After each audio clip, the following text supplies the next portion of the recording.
공평과 정의를 주관하시는 하나님, 오늘 하루도 선물로 우리에게 주심을 감사합니다.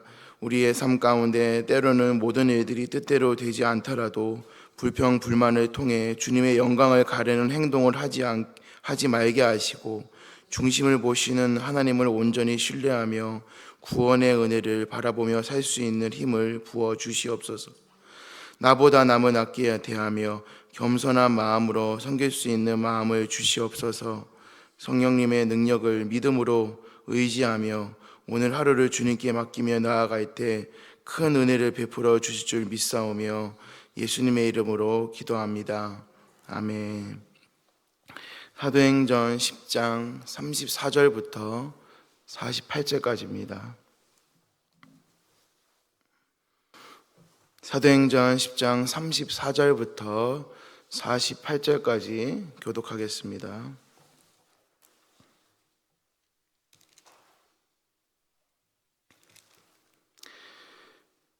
베드로가 입을 열어 말하되 내가 참으로 하나님은 사람의 외모를 보지 아니하시고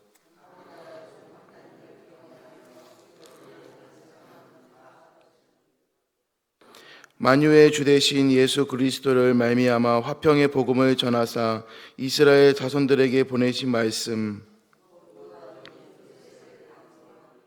갈대에서 받은 것을 너희도 하나님이 나사렛 예수에게 성령과 능력을 기름 붓듯 하셨으며 그가 두루 다니시며 선한 일을 행하시고 마귀에게 눌린 모든 사람을 고치셨으니 이는 하나님이 함께 하셨습니다.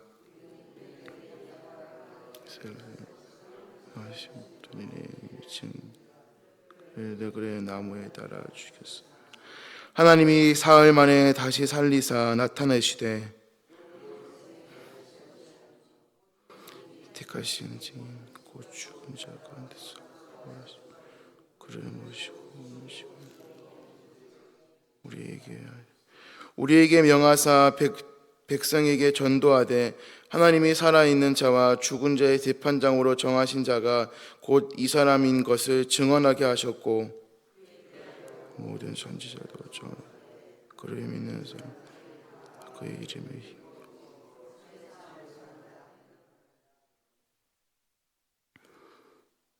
그에 대하여 모든 사람 천지도 등언하되 그를 믿는 사람들이 다 그의 이름을 증언하되 힘입어 죄 사함을 받는다 하였느니라.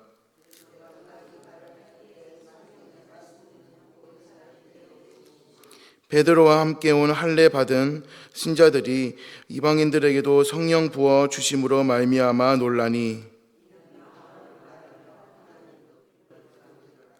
이에 베드로가 이르되 이 사람들이 우리와 같이 성령을 받았으니 누가 능히 물로 세례 베품을 금하리요 하고 명하여 예수 그리스도의 이름으로 세례를 베풀라 하니라. 그들이 베드로에게 미치 더 머물러 청하니라. 아멘.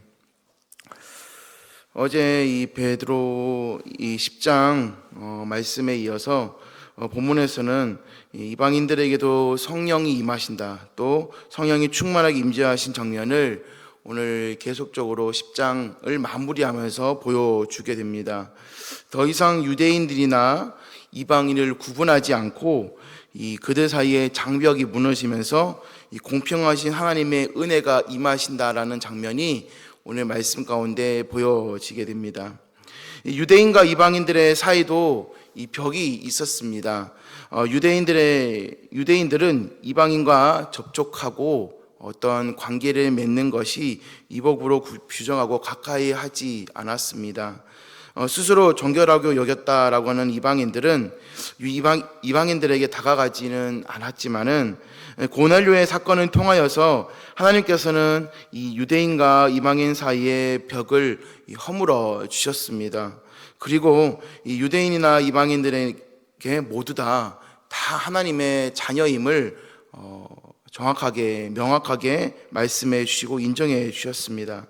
오늘 본문에서는 어떻게 베드로와 고넬료 사이의 벽이 허물어지는 사건이 나타나게 되는지에 대해서 정확하게 말씀해 주시고 예수 그리스도의 복음에 대해서 다시금 명확하게 우리에게 말씀해 주시고 있습니다.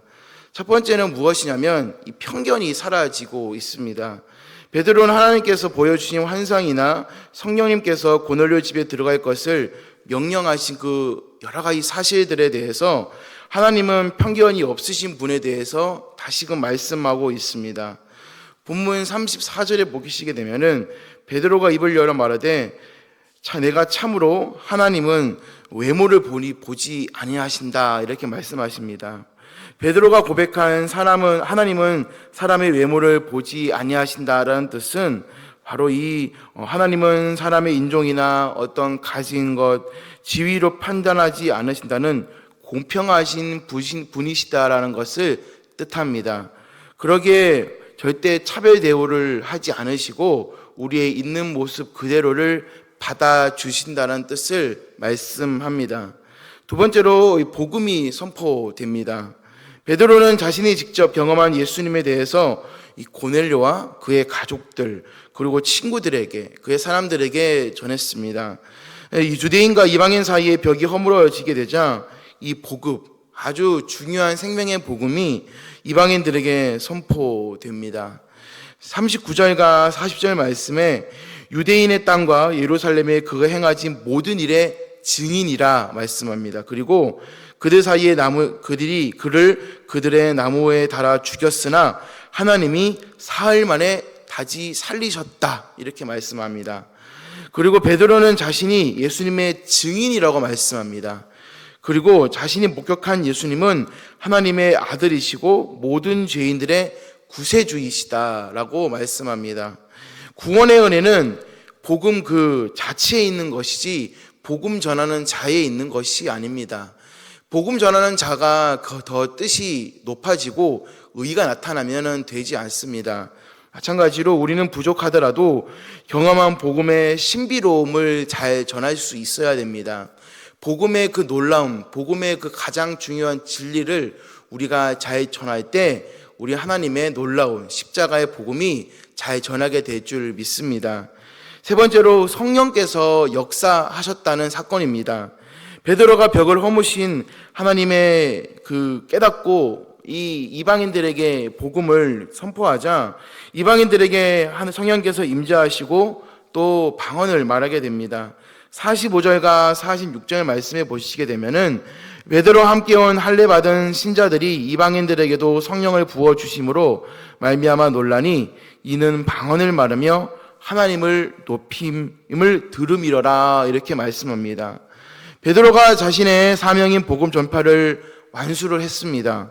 그러자 성령께서 그 자리에 임재하시고 복음을 듣는 모든 사람들의 마음을 감동시켰습니다. 이 45절 말씀에 부어주셨다. 그리고 또 이런 뜻은 하나님의 놀라운 성령의 역사가 아주 콸콸콸 쏟아져 내렸다라는 뜻으로 이해할 수 있습니다. 우리가 하나님의 말씀을 볼 때 우리 마음 가운데 뜨거운 마음이 생길 때가 있습니다. 그러고 성령의 말씀을 듣고 설교 말씀을 듣고 내 마음 가운데 이 말씀을 전하지 않으면 있을 수가 없다라는 말씀이 생길 때가 있습니다. 이방인들에게도 복음이 이 선포가 되고 성령의 역사하심이 나타난 이 사건을 통하여서 우리는 어떤 것을 깨달을 수가 있겠습니까? 바로 이 차별은 범죄가 될 수도 있습니다. 먼저 공평하시고 차별하지 않으시는 하나님을 오늘 느낄 수가 있습니다. 깨달을 수가 있습니다. 하나님은 사람이나 그 어떤 외모나 배경이나 지위나 이런 것으로 판단하지 않으시고 사람의 마음과 중심의 믿음을 보시면서 오늘 판단하신다라는 뜻입니다. 오늘 우리 사회에는 여전히 차별과 편견들이 존재합니다. 많은 사람들이 인종과 차별, 여러 가지 경제적인 배경, 여러 가지를 가지고 사람들을 판단하고 정죄합니다. 이러한 차별의 문제를 해결하기 위해서 우리는 복음 안에 거하며 하나님의 원칙을 따를 필요가 있습니다. 하나님께서 차별하지 않으신 것처럼 우리도 어떠한 외적인 조건이나 어떠한 그런 것으로 차별하지 않고 공평하신 하나님의 마음을 가질 필요가 있습니다. 모든 사람들을 나보다 낮게 여기고 하나님의 사랑으로 대할 수 있어야 합니다. 내가 판단하지 말고 모든 이들에게 이 놀라운 복음을 전하기 위해서 수고해야 합니다. 차별하지 않으시는 하나님을 닮아서 오늘 우리도 모든 이들, 내 주변에 있는 만나는 사람마다 하나님을 사랑하고 섬기는 우리가 되어야 될 줄을 믿습니다. 마지막으로 성령의 역사는 무한합니다. 우리가 예수 그리스도를 믿을 때 하나님의 역사를 우리는 항상 체험하며 삽니다. 본문을 통해서 우리는 성령의 역사하심이 얼마나 놀라우심을 깨닫게 됩니다. 유대인들에게 임하신 성령님일 줄만 알았는데 이방인들 또 모든 사람에게 임하시는 하나님의 놀라우신 역사를 오늘 우리가 살아갈 때 다 체험하시기를 바랍니다. 사람의 마음가짐을 변화시키고 사람을 바꾸는 일이 얼마나 어려운 일입니까? 우리가 믿고 의지하며 따를 때 성령 하나님께서는 우리에게도 무한한 은혜를 주시며 만나는 사람마다 놀라운 그리스도의 복음이 전파되게 하십니다. 그렇기 때문에 하나님의 계획 가운데서는 우리가 사람을 만나고 복음을 전하고 성령 말씀을 듣고 이럴 때 우리가 유대인이든 이방인이든 동일하게 사랑하시며 하나님의 복음을 듣게 만드십니다. 그러므로 오늘 말씀을 정리하면서 공평하신 하나님을 닮아서 우리도 공평하신 그 하나님을 듣고 사랑하며 섬기며 살아가는 우리 귀한 성도들이 될 수 있기를 간절히 소원합니다. 그리고 무한한 능력을 가지신 성령 하나님을 의지하며 살아갈 때 오늘 우리 가운데 가장 좋은 길로 인도해 주실 것을 믿고 나아가는 귀한 성도들의 삶이 될 수 있기를 예수님의 이름으로 간절히 소원합니다. 아멘.